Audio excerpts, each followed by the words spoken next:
I say good day, ladies and gentlemen, and welcome to the 5-minute rest and relaxation.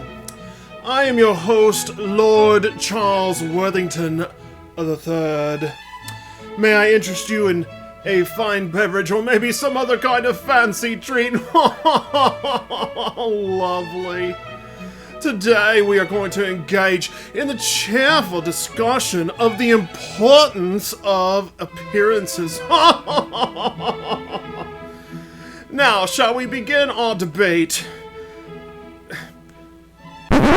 No, not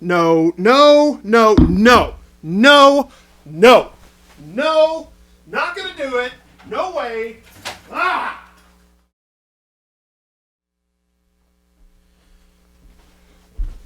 Whew. Okay. Wow, that was awkward. This is better. Hi, Internet. My name is Dave, and I'm the lead pastor at First Christian Church here in Arcadia, Florida. And I want to welcome you to the 5-minute break. Today, we are going to talk about appearances, but we're going to discuss how appearances aren't everything. Let's go.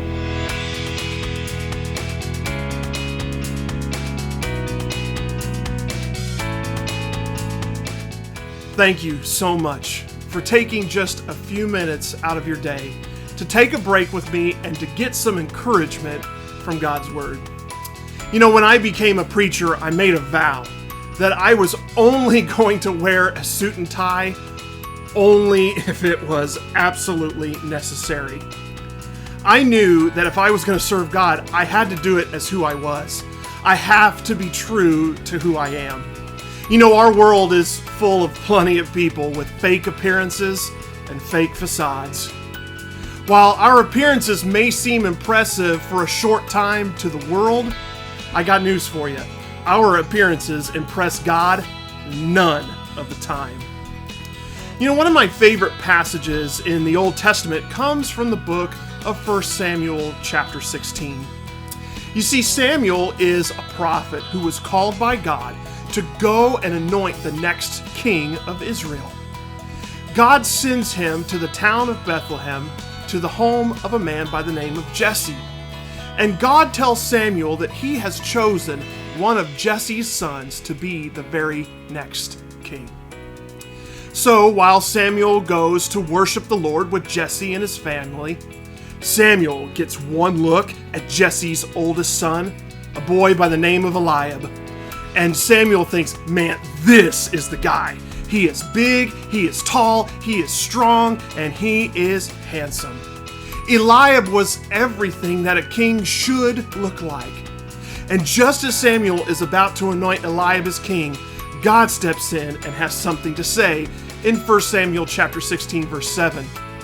We read, "But the Lord said to Samuel, do not consider his appearance or his height, for I have rejected him." The Lord does not look at the things people look at, because people look at the outward appearance, but the Lord looks at the heart. This world picks people based on what can be seen, but God picks people based on what's here, what's inside. God would reject every one of Jesse's sons. And just when Samuel is about to give up, he asks Jesse, "Is this all your sons that are here?" And Jesse kind of looks at Samuel and says, "Well, yeah, I mean, I've got one more. He's my youngest. He's the runt of the litter. And he's out, caring for the sheep out in the field." And guess what? The boy that no one expected was the one God would pick to be the future king. That boy we know as David.